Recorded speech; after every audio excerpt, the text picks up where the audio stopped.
Good evening, everyone. The hour being 6 p.m., will the Standing Committee on Justice please come to order? Our first item of business is the election of a vice chairperson. Are there any nominations?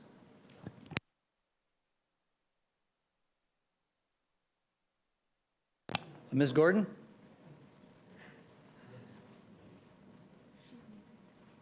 I believe you're muted. Ms. Gordon?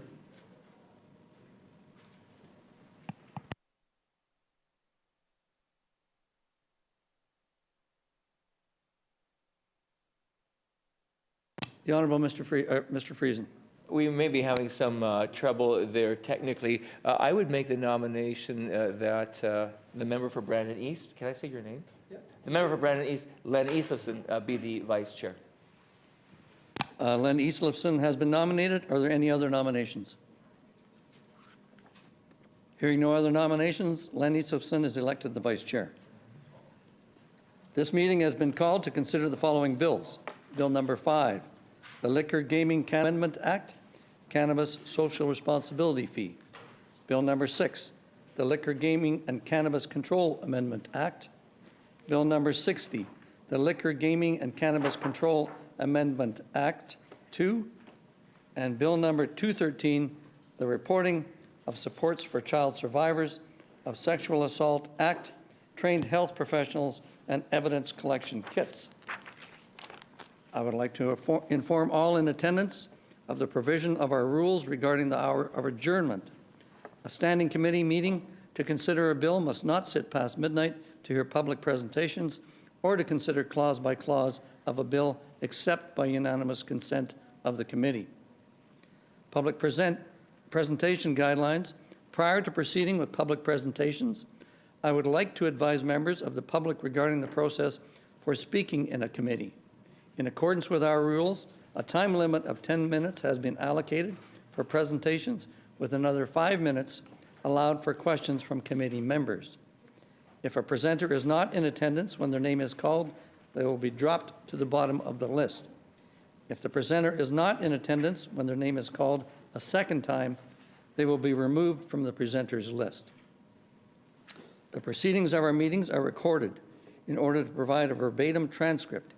Each time someone wishes to speak, whether it be an MLA or a presenter, I first have to say the person's name.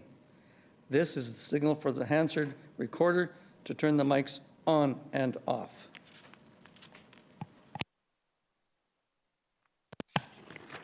Also, if any presenter has any written materials for distribution to the committee, please send the file by email to the moderator, who will distribute it to all committee members.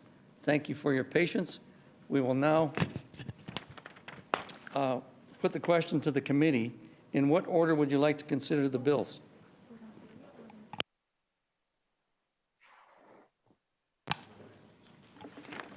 We will now go on to public presentations. We'll start with Grand Chief Garrison Settee and ask the moderator to invite them into the meeting. Please unmute yourself and turn your video on.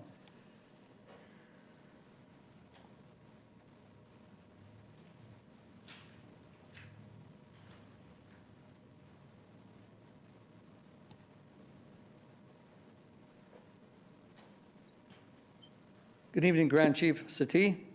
Please proceed with your presentation. Good evening. It is my distinct pleasure to appear before the Standing Committee on Justice, and in my capacity of Grand Chief of the Manitoba Kiwetnu Ukimaganak, I'm here in support of Bill 213. And I want to cite a resolution that was passed at a special Chiefs Assembly on Health at the Opaskwayak Cree Nation on January 22nd and 23rd of 2020.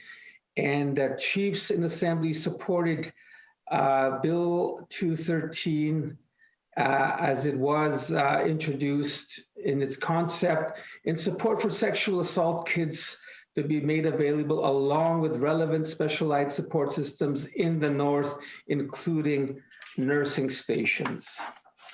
And I want to greet everyone on this committee. Thank you for allowing me to speak. And this is a very important issue for us here at MKO and for our First Nation citizens in the North. We believe that this report is essential, and this bill is essential, imperative, and that it needs to be recognized by health authorities and on the number of health professionals that are required with special training to examine children who have been sexually assaulted and on sexual assault evidence kit inventory. Sexual assault causes acute physical, psychological, and emotional trauma to survivors, particularly child survivors. And this trauma can affect survivors for their entire lives, especially if they don't get the help that they need. We recognize that too many women and girls who experience sexual assault or sexual violence are afraid to report their experiences or testify in court, which has led to the widespread underreporting of sexual assaults in northern Manitoba. Sexual assault survivors need to be examined by specially trained health professionals, and evidence of sexual assault needs to be collected and preserved in a manner that furthers the administration of justice. Although this process is necessary, it can be traumatic for many victims. We should be working towards making this process as easy as possible. However, many Northern First Nation communities suffer from lack of specially trained health professionals and sexual assault evidence kit. This lack of resources disproportionately affects child survivors who are forced to travel to Winnipeg for specialized medical attention that they require. This drags out this process for victims, making it more traumatic for them.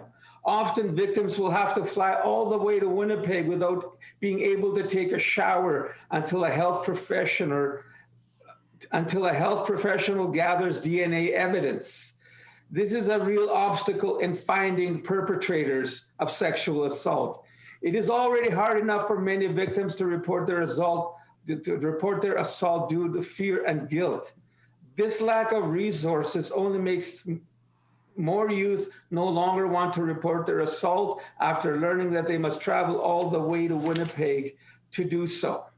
Travel can also be expensive and time-consuming.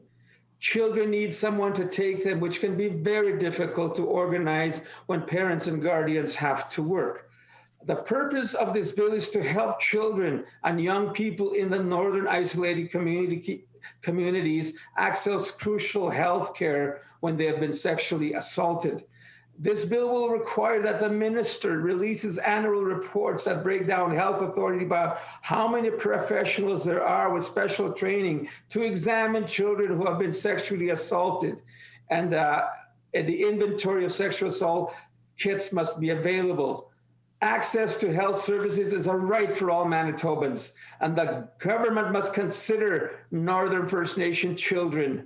And the government must be publicly accountable for failing to hire staff that have the special training to examine children who have been sexually assaulted. I hope that this spurs us to take to action to ensure that Northern children have access to proper health professionals and evidence kits. In the North, girls are more likely to be victims of sexual assault than boys. And young women and girls in the North are 8 more times likely to be victims of sexual offense than males. So this is a very serious concern that I bring before you. So when interpreting rates of sexual offenses, it is important to recall that only 1 in 20 sexual assaults are reported to police. And therefore, sexual crimes reported by police likely underestimate the true extent of sexual assaults and sexual violence against young women and girls. Sexual assaults also have the longest delays in reporting, especially if they involve family members. So the underreporting of sexual results is because of the lack of resources, and the process is very cumbersome. And we must take a look on how we can improve the status quo, because it affects First Nations in the North, especially young children. 9 out of 10 women do not report their incidents of sexual assault. They often fear police investigations, and the court process is a deterrent to reporting. So rape myths and victim shaming has long kept women and girls from speaking out about their experiences. And unfortunately, remote northern community, Manitoba child victims of sexual assault are faced with even greater barriers to reporting their assault due to not having the access to specially trained health professionals. So we should be trying to foster an environment that encourages victims to come forward so that abusers face the consequences of the law. This is exactly the predicament that many northern children face. When children are forced to travel to Winnipeg simply for law enforcement to get the necessary DNA samples as evidence for them to get help they need, it creates a very big problem. So we must commit ourselves, and MKO will stand up for and with women and girls who have survived sexual assaults and sexual violence. We will continue to fight for women and girls' safety and equity. Egosani, thank you for allowing me to present on this very important bill, and we will support it wholeheartedly and unequivocally. Egosani, thank you. Thank you, MKO Grand Chief Garrison Settee, for your presentation. And do members of the committee have any questions for the presenter?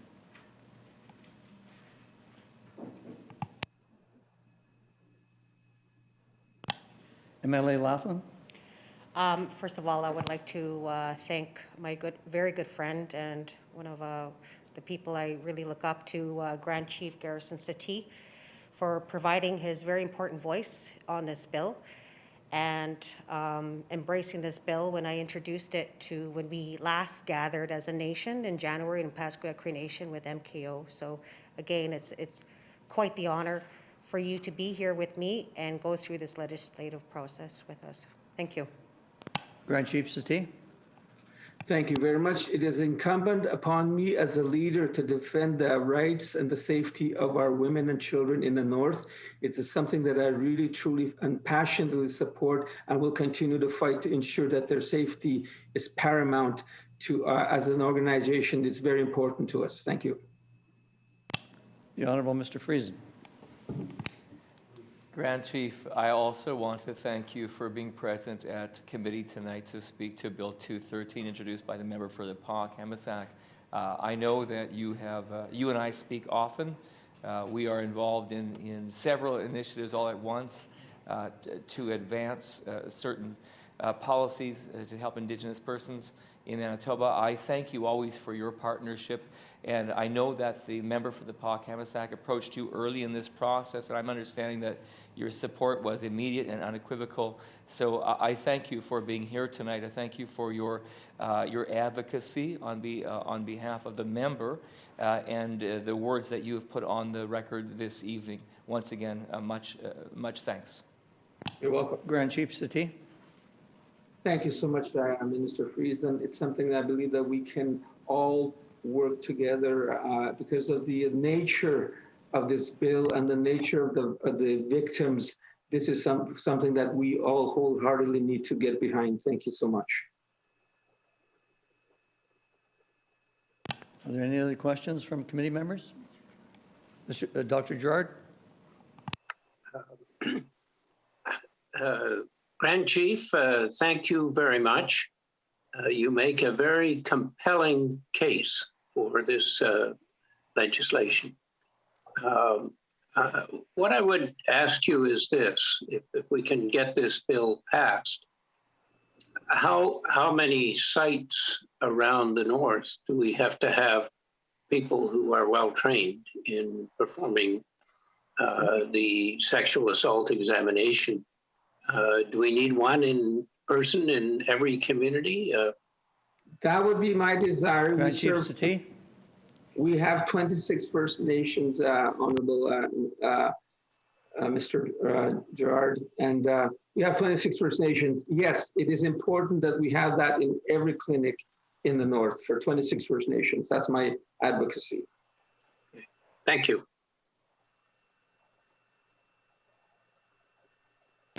Are there any other questions from committee members? We will now move on to our next presenter, Renee Kastrukoff, representing the Paw Family Resource Center, Minisiwin Waska. I will now call on Renee Kastrukoff and ask the moderator to invite them into the meeting. Please unmute yourself and turn your video on. Renee Kastrukoff, please proceed with your presentation. Thanks. Pardon me. Thank you very much. It's my honor to present to you this evening on this very important matter, Bill 213. My name is Renee Kastrukoff. I'm the Executive Director of the Paw Family Resource Center, Minisiwin Waska. It's a nonprofit organization located in the Paw, and we are an Indigenous organization that works primarily with families, children, and youth. And we run a multitude of programs that stem from, education, mental health, holistic health, nutrition, crime prevention, gang prevention, sexual exploitation, ending violence against Indigenous women and girls and two-spirited, and parenting, parent life skills, early childhood education, and so on. The majority of the people who participate in our programming are Indigenous and live in the Paw and surrounding area within our tribe community. A little bit about myself. I am a Cree Métis, Red River Métis. My mother was a member of Pimicikamak Cree Nation. She was a residential school attender. I am an intergenerational survivor, and she is also amongst our missing and murdered Indigenous women and girls. So this type of work is basically very, near to my heart, and I bring a lot of personal experience to the work that I do.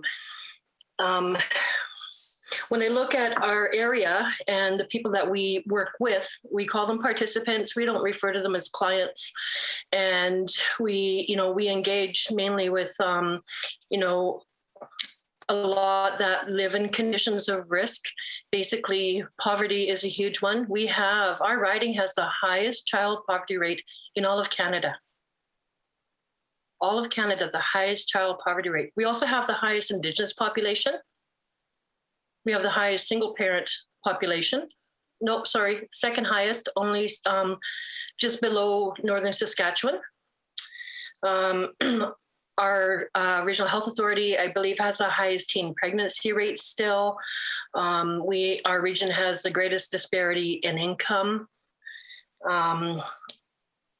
We basically have, the fewest resources because we are geographically challenged, and we are also economically challenged in many ways. And if you're wondering where I'm getting at with some of this stuff with the bill, it basically comes down to women and children in particular, and those who are vulnerable, are most often at risk of sexual assault, sexual abuse, when they live in conditions of risk. And if things aren't treated properly when an assault does occur and it's not reported, or if it is reported and then they have to go to Winnipeg, just the trauma of being sexually assaulted is bad enough.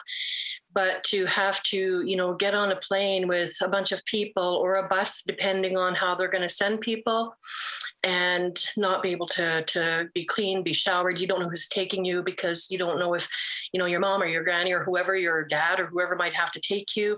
It's a really big deal. And I don't think, people who have access to resources like in Winnipeg really understand what it means to have a trip like that. And a lot of times our children haven't even really traveled much. So it's a really big deal, and it just compounds the trauma. And for those of you that are, informed about trauma, I think you're well aware that unresolved trauma can lead to things like, addictions and homelessness, mental health issues, and numerous other issues that affect an individual in a holistic sense, and also their abilities to, for sustenance, for self-sustaining themselves, with a home and, getting an education and a job and stuff.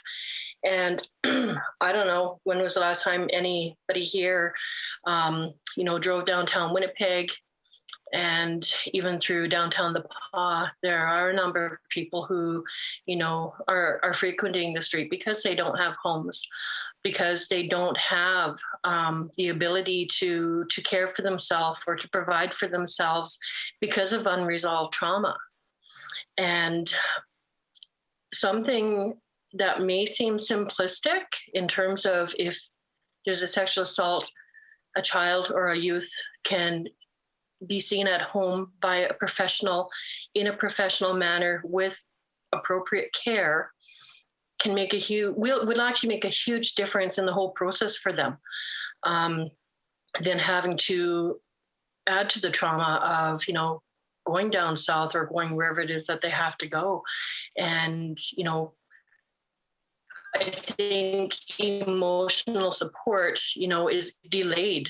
Emotional support is delayed because they're looking at the medical aspect, they're looking at the reporting aspect, and that emotional support will make all the difference in how that person will recover and heal from the trauma or not. And a lot of times the people that you see out on the streets that are struggling, it's because they have unresolved trauma. And a lot of it has to do with sexual assault. And because they're vulnerable, a lot of times they're exploited because they live in poverty and they have to find some way to sustain themselves or to get what they need. I agree with everything that Grand Chief Garrison said in terms of the whole legal aspect and what needs to be done in that regard.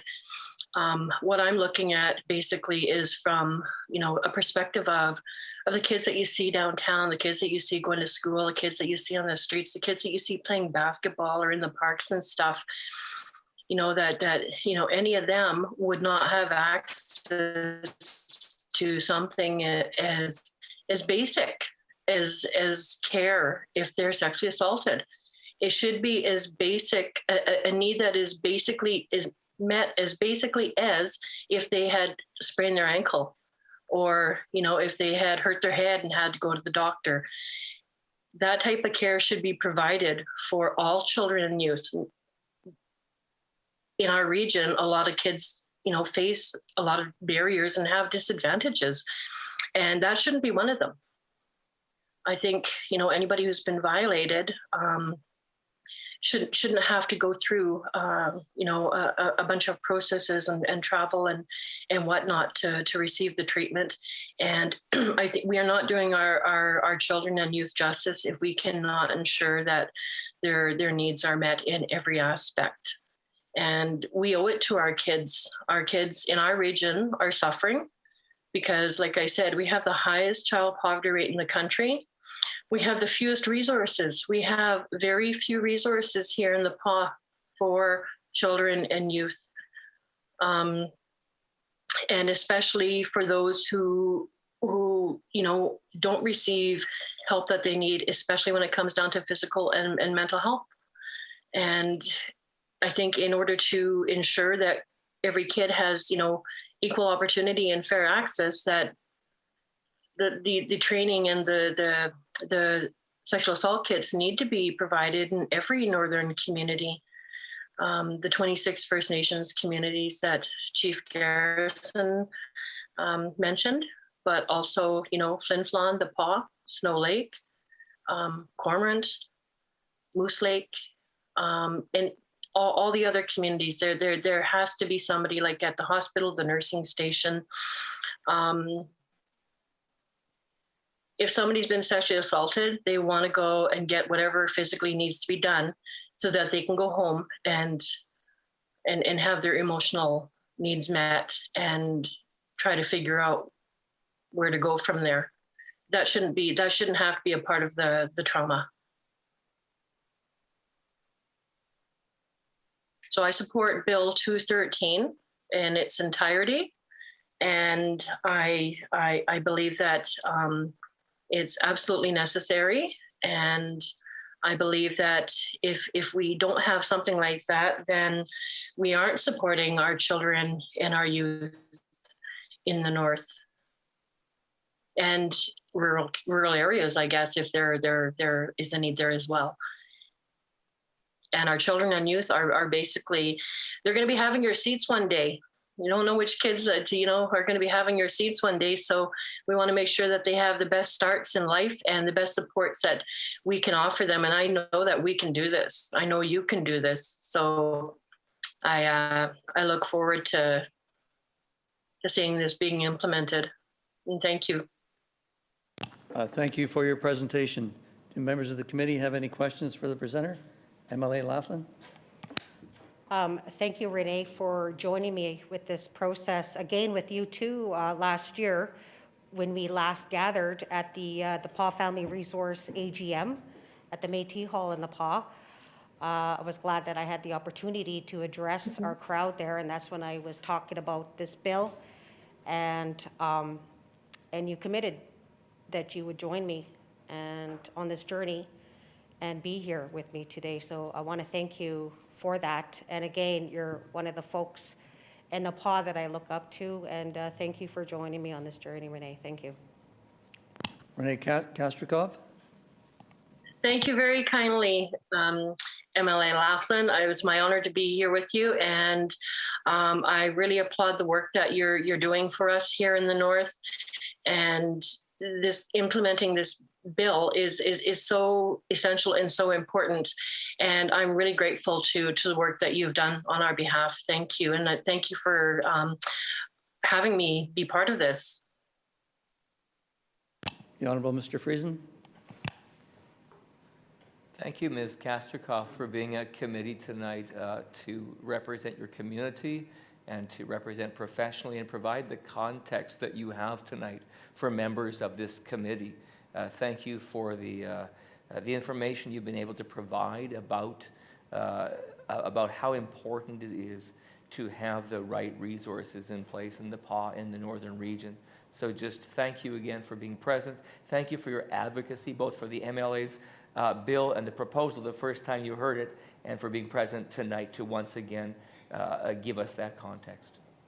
Renee Kastrikov?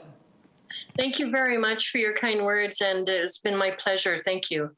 Ekosani. Ms. Fontaine?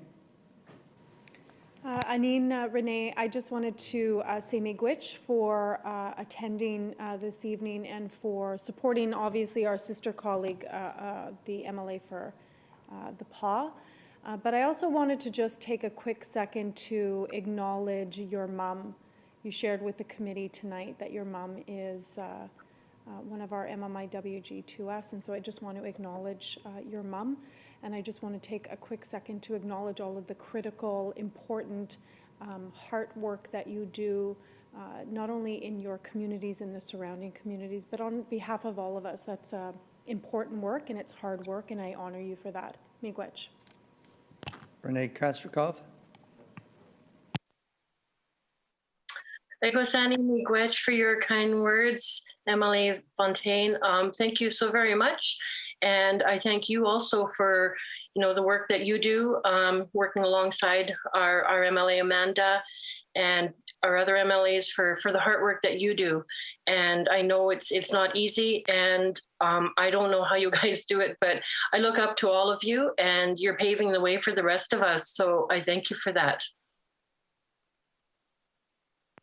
Dr. Gerard? Thank you. Thank you very much for your presentation and for being so concerned about this particular issue. Perhaps you can tell me two things. One is whether there are any individuals at all who are trained and could be doing the sexual assault examinations in the North at the moment. And secondly, if we pass this bill, how quickly would you hope that we would have people in all communities in the North? Renee Kastrikov? Thank you for your questions. I actually don't know how many are trained in the North right now. Last I heard, it's like, I think nobody actually. And everybody that I'm aware of has had to come down to the South, down to Winnipeg, to receive a sexual assault examination. As far as how quickly I would like to see something like this be implemented, as soon as possible. As soon as possible, for sure.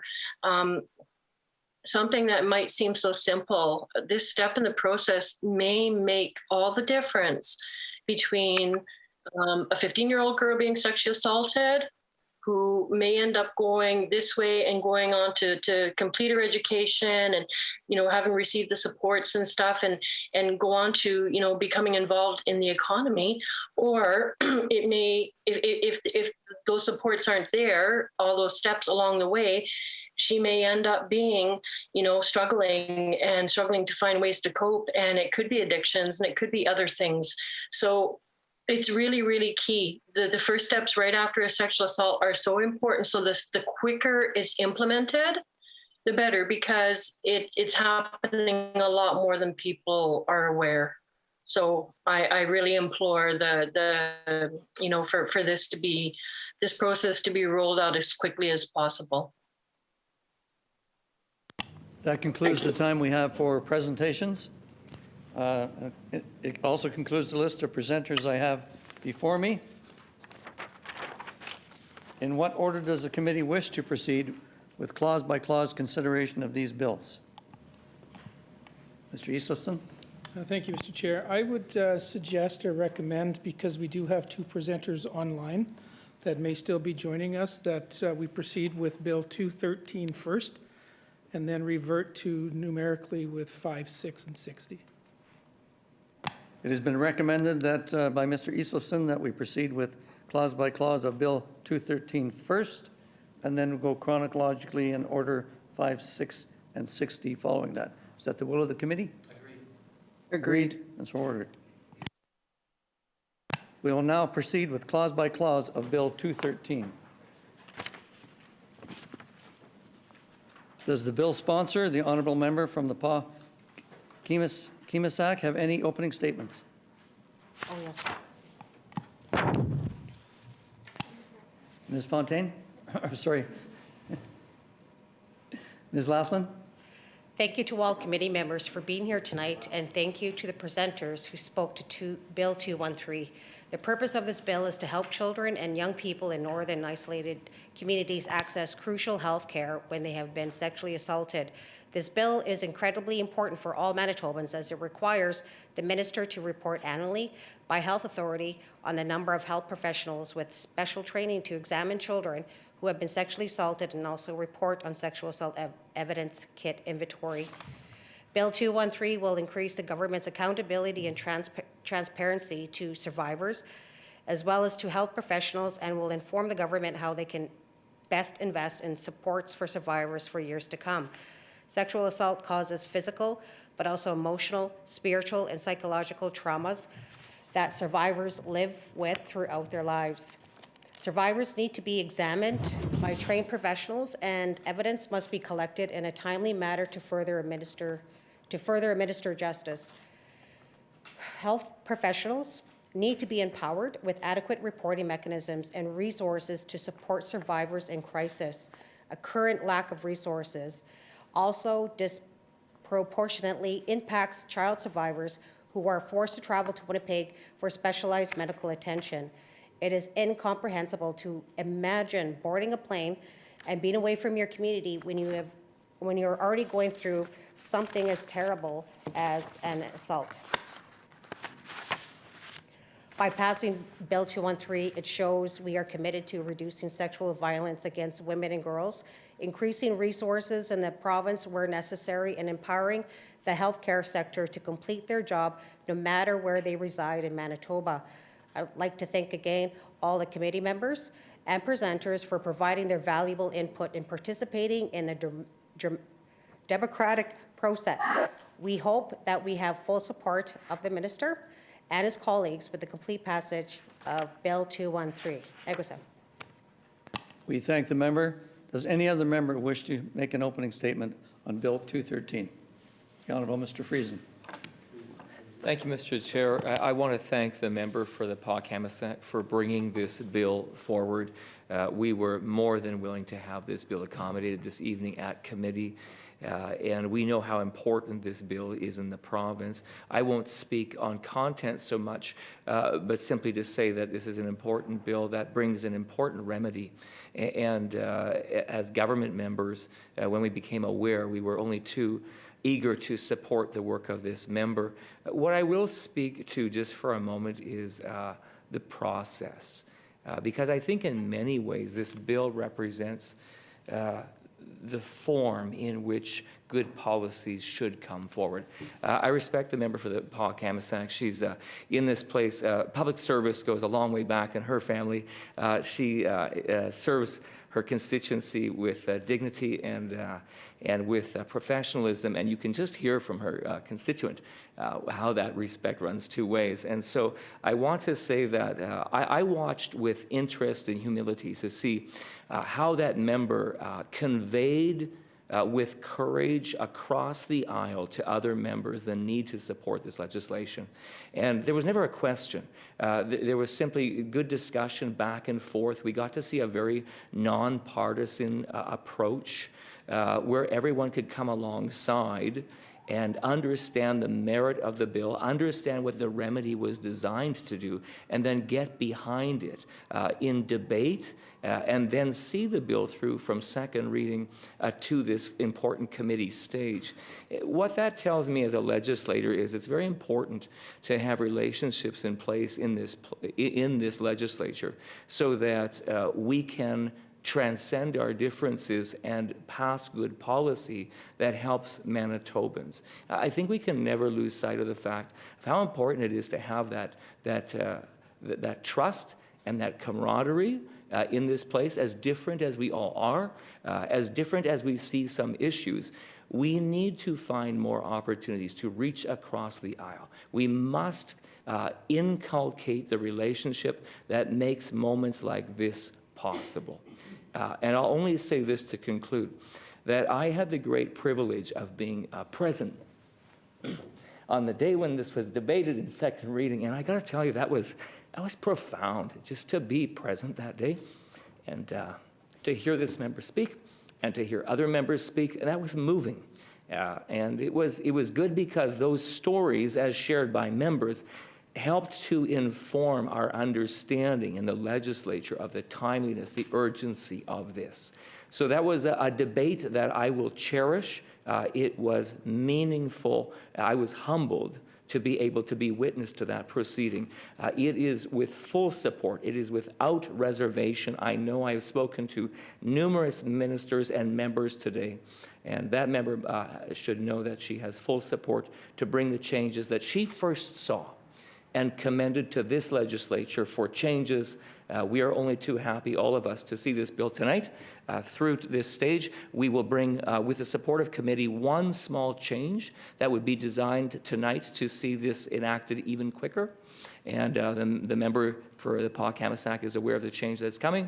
And we look forward to commending this bill back to the Legislative Assembly for a report stage and third reading and passage. Does any other member wish to make an opening statement on Bill 213? No. Seeing none, during the consideration of a bill, the preamble, the enacting clause, and the title are postponed until all other clauses have been considered in their proper order. Also, if there is agreement from the committee, the chair will call clauses in blocks that conform to pages, with the understanding that we will stop at any particular clause or clauses where members may have comments, questions, or amendments to propose. Is that agreed? Agreed. Shall clauses 1 and 2 pass? Pass. Passed. So clauses 1 and 2 are accordingly passed. Shall clause 3 through 7 pass?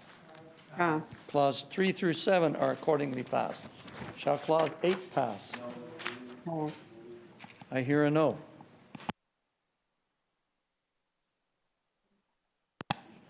The Honourable Mr. Friesen. Mr. Chair, I move that Clause 8 of the bill be replaced with the following. Coming into force, 8, this act comes into force on the day to be fixed by proclamation.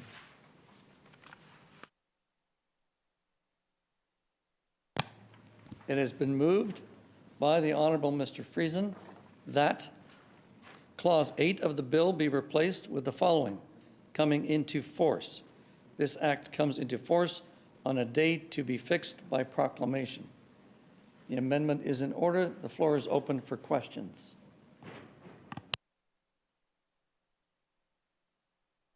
Any questions from the floor? Seeing none, the debate is concluded. Is the committee ready for the question? The question before the committee is as follows. It has been moved by the Honourable Mr. Friesen that Clause 8 of the bill be replaced with the following, coming into force. This act comes into force on a day to be fixed by proclamation. Shall the amendment pass? Pass. The amendment is accordingly passed.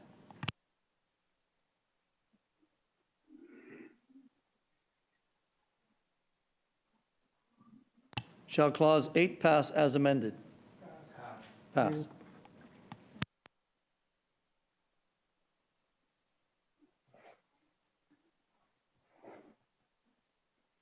Shall the preamble pass? Pass. The preamble is accordingly passed. Shall the enacting clause pass? The enacting clause is accordingly passed. Shall the title pass? The title is accordingly passed. Shall the bill be reported? Agreed. Shall the bill be reported as amendment? Agreed. Agreed. The bill shall be reported as amended.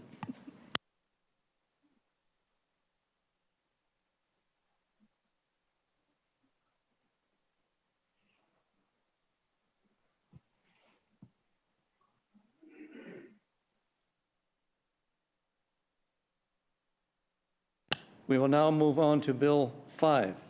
Does the minister responsible for Bill 5 have an opening statement? The Honourable Mr. Friesen. Thank you, Mr. Chair. I'm pleased to make a few opening comments about Bill 5, the Liquor, Gaming, and Cannabis Control Amendment Act, Cannabis Social Responsibility Fee, and the merits of this amendment for the benefit of Manitobans. I would also want to mention I'm joined this evening by the Exec Director and CEO for LGCA, the Liquor, Gaming, and Cannabis Authority in Manitoba, Christiane Deschamps. So we're happy to have her at committee, resourcing this committee this evening. As always, Mr. Chair, our government is committed to the health and safety of Manitobans. The legalization of retail cannabis in 2018 brought with it many benefits, economic and otherwise, but it is undeniable that clear social costs accompany those benefits, and that is why this amendment is predicated on 4 principles that have guided our approach to the sale and regulation of non-medical cannabis in the province, including our commitments to social responsibility, preventative education and addictions treatment, protecting children and youth, and eliminating illegal cannabis sale. It's only fair and reasonable that retail cannabis stores who benefit from this new, innovative, and growing industry also share in offsetting the social costs that come with the sale of cannabis. And so this bill allows for the collection of the social responsibility fee based on 6% of a retailer's gross revenue from the sale of non-medical cannabis. The fee may be adjusted in the future as the new retail sector develops and evolves, and its associated social costs continue to be measured and better understood. A cannabis social responsibility fee is not a tax, it is not a punishment, it is not a disincentive to legitimate business owners. It is simply a cost of business, and it makes good societal sense. Unlike a tax, which would generate revenue for general public purposes, the social responsibility fee generates revenue specifically to offset the regulatory and social costs associated with the sale and consumption of recreational cannabis. Moreover, Cannabis retailers are already remitting this fee, as Manitobans will know, and they've been doing so since 2020.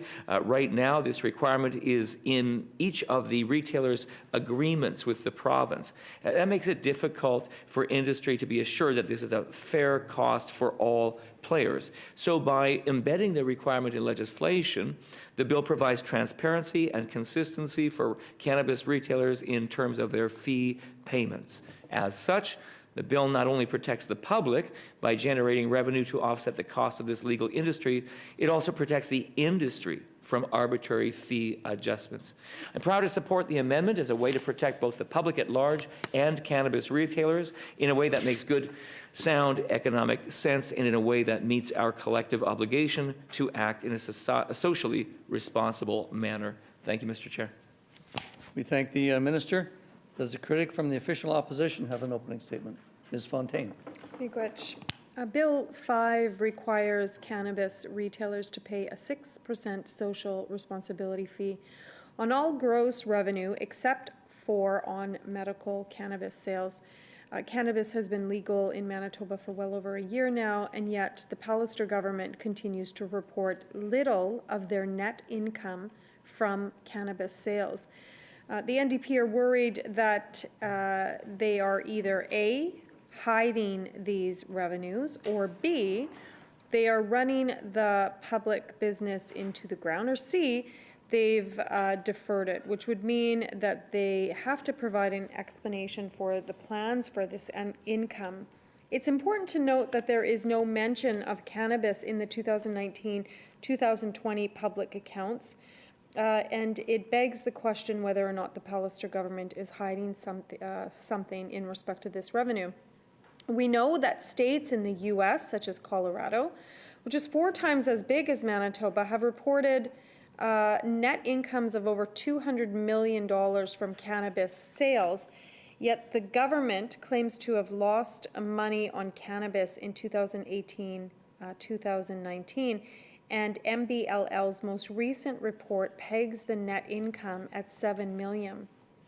Another question that remains to be answered and that the NDP are concerned is whether this is really a social responsibility fee where revenues will be dedicated to initiatives such as drug addiction treatment centers, or will the money just be added back to general revenues?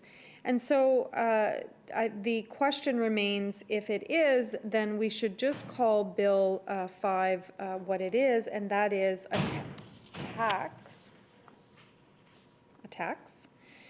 We are also concerned that this tax will increase the price of cannabis and push even more Manitobans to illegal cannabis sources. Currently, according to Stats Canada, 60% of Canadian cannabis consumers buy their cannabis illegally, which is in large part due to cheaper costs. And if this tax increases the percentage of Manitobans who purchase cannabis illegally, it means continued activity outside legal means and less net income from cannabis sales. The NDP do not believe the government should be adding more fees to cannabis until Manitobans know how the Pallister government and the cabinet intends to spend the initial net income from cannabis. Miigwech. We thank the member. Shall Clause 1 pass? Pass. Clause 1 is accordingly passed. Shall Clause 2 pass? Pass. Clause 2 is accordingly passed. Shall Clause 3 pass? Pass. Clause 3 is accordingly passed. Shall Clause 4 pass? Pass. Clause 4 is accordingly passed. Shall the enacting clause pass? Pass. The enacting clause is accordingly passed. Shall the title pass? Pass. The title is accordingly passed. Shall the bill be reported? Agreed. Agreed, the bill shall be reported.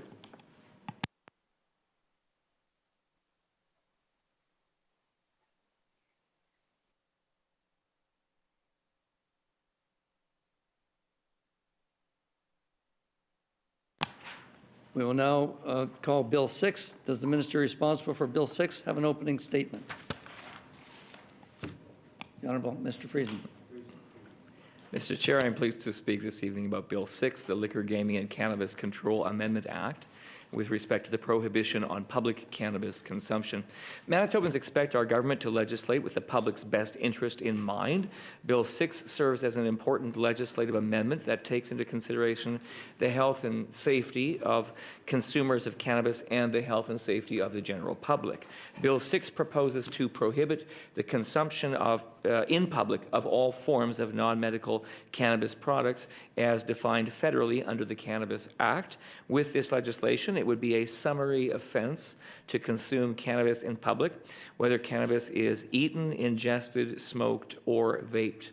While smoking and vaping cannabis in public is already prohibited through existing legislation, it's not the case right now for other types of consumption. The bill is all the more important as the cannabis market continues to rapidly grow and evolve, including through the introduction of new topical, edible, and other forms of ingestible cannabis products, bringing with it new opportunities, but also bringing new risks for Manitobans. Cannabis, like other intoxicating substances, pose a variety of health and safety risks, including driving high and personal vulnerabilities associated with public consumption, overconsumption in an uncontrolled environment, and the normalization of cannabis consumption among children and youth. Manitobans have long understood that intoxicating substances are best consumed in private and not on streets, in parks, and on playgrounds. This approach for cannabis aligns with long-standing prohibitions in Manitoba on the public consumption of liquor. Also, it is expected that enforcement of the prohibition on public consumption of cannabis would be handled in a manner similar to the prohibition on public consumption of liquor. Law enforcement would have the ability to hand out fines for those found to be consuming cannabis in public, just as they now do for liquor. However, I note that given that there are non-intoxicating cannabis products and more on the way, the bill would establish authority via regulation to permit certain exemptions and exceptions to allow the public consumption or use of non-intoxicating cannabis products, like topical lotions, which would be exempted under regulation. As well, I remind members that the Liquor, Gaming, and Cannabis Control Act does not apply to medical cannabis that is authorized via Health Canada by users that are authorized by Health Canada. On this point, I remind authorized cannabis users to carry their proof of medical authorization with them at all times. The risks, impacts, and consequences of the public consumption of cannabis is all still very new ground in Manitoba and indeed in Canada. We believe this bill allows the province to be adaptable and responsive to change on the ground, while adopting a fair and cautious approach that protects consumers of cannabis, Manitoba's young population, and the general public. I look forward to the committee's deliberation and approval of the bill. The sooner we have these additional protections in place, the more confident Manitobans can be that their health and safety are being meaningfully protected. Thank you, Mr. Chair. We thank the minister. Does a critic from the official opposition have an opening statement? Ms. Fontaine. Miigwech. Bill 6 expands the Pallister government's ban on smoking and vaping recreational cannabis in public spaces to also include edible products, oils, and other formats.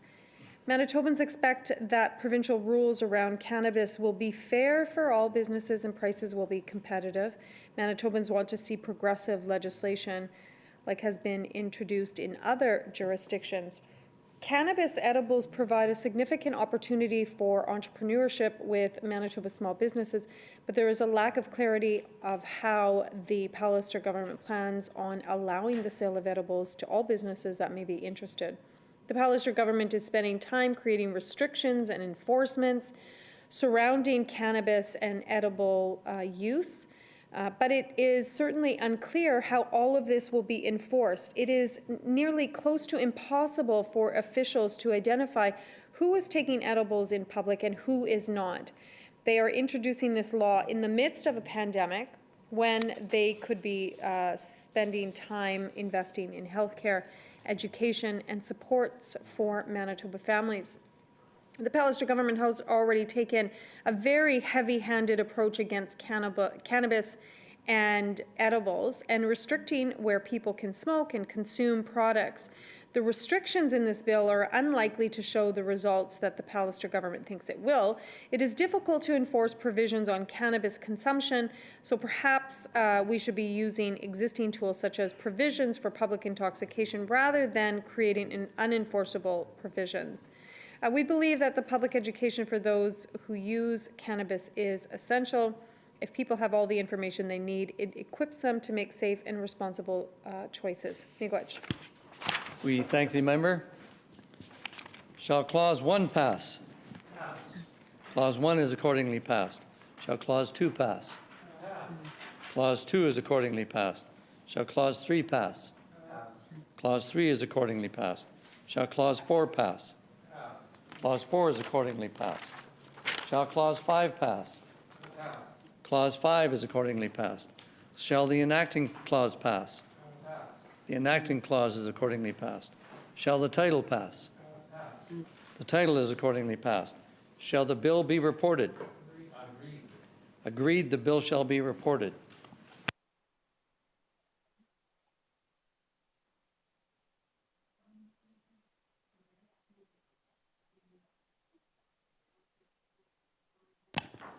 We will now discuss Bill 60. Does the minister responsible for Bill 60 have an opening statement? The Honourable Mr. Friesen. Mr. Chair, I'm pleased to speak this evening about Bill 60, the Liquor, Gaming and Cannabis Control Amendment Act 2.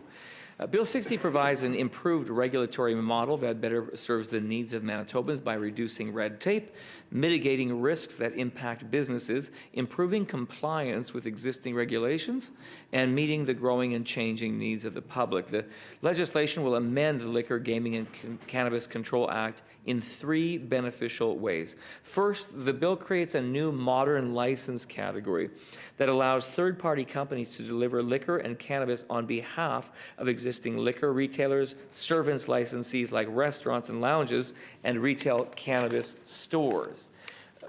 Both prior to, but especially during the COVID-19 pandemic, demand for the delivery of these products has understandably grown and is expected to continue to grow well into the future. Right now, if a third-party company delivers alcohol or cannabis on behalf of a liquor or cannabis licensee, like a restaurant or a lounge, to a minor young person or an intoxicated person, it is actually the licensee and not the third-party company that is liable. This is not fair, and we've certainly heard this.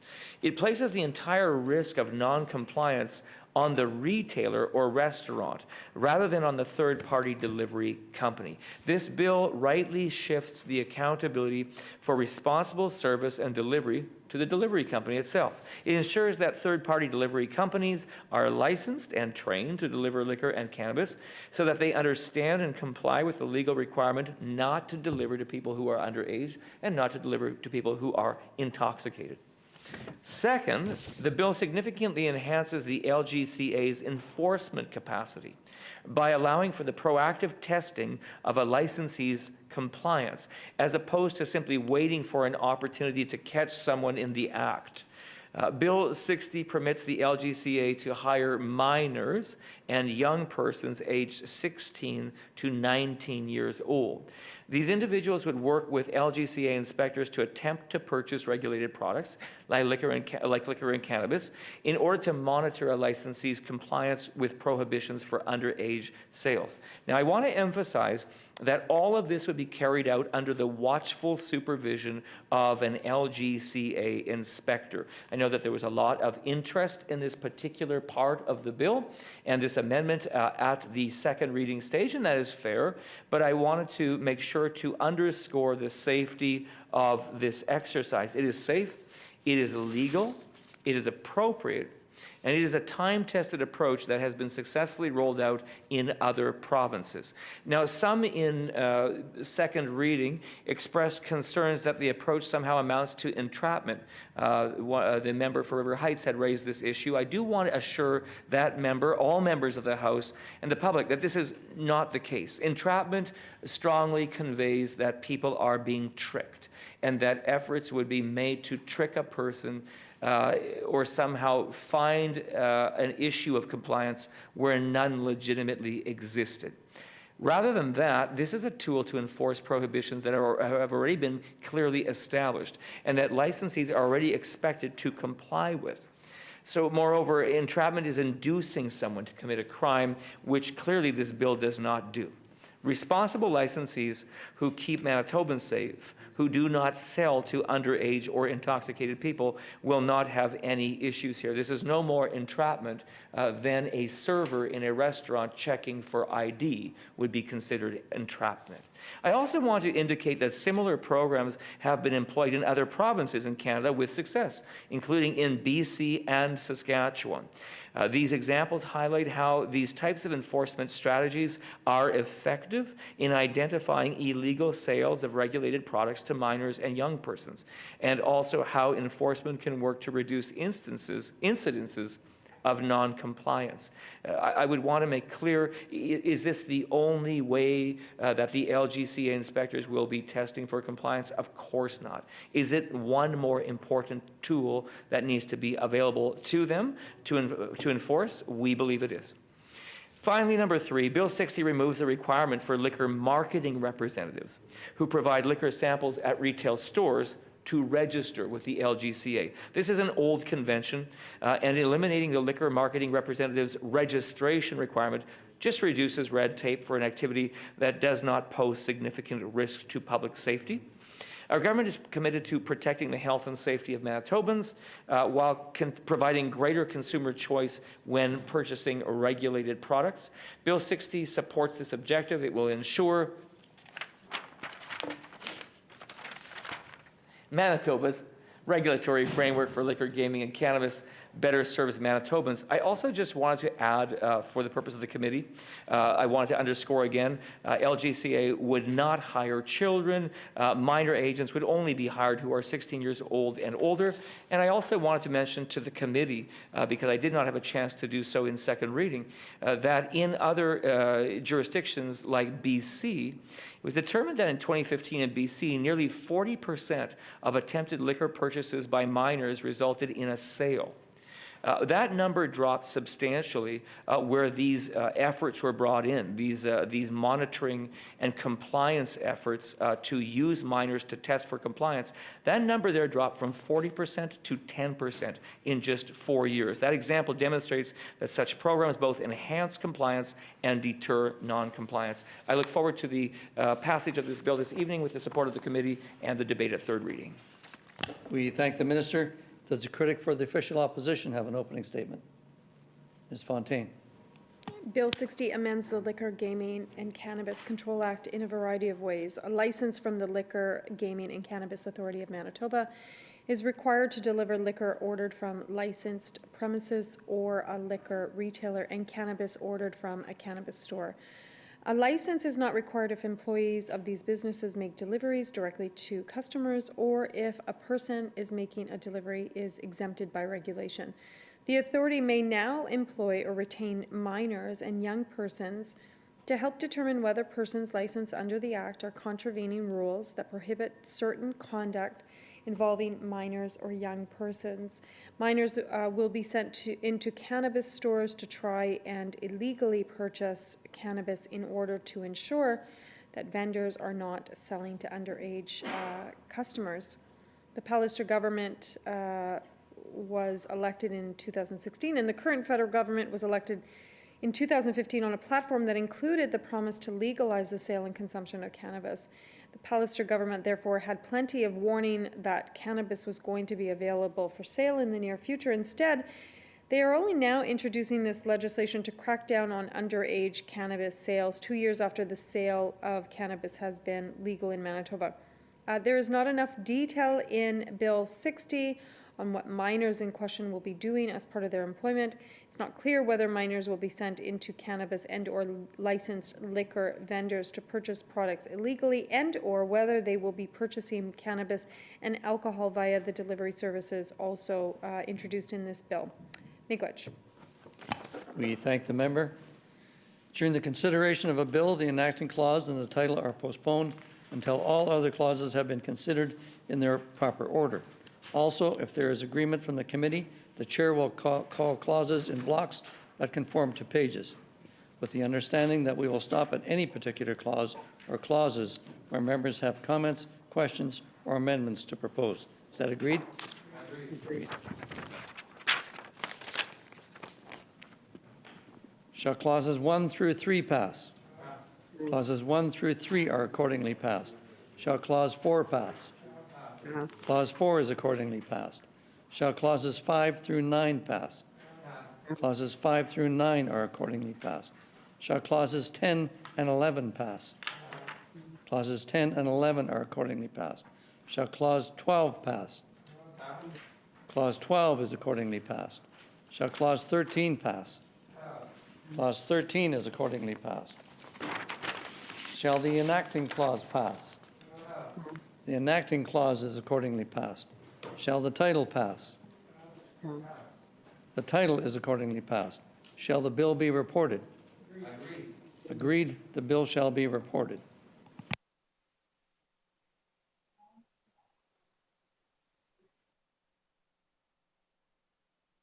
The hour being 7:05, what is the will of the committee? Committee rise. Committee rise.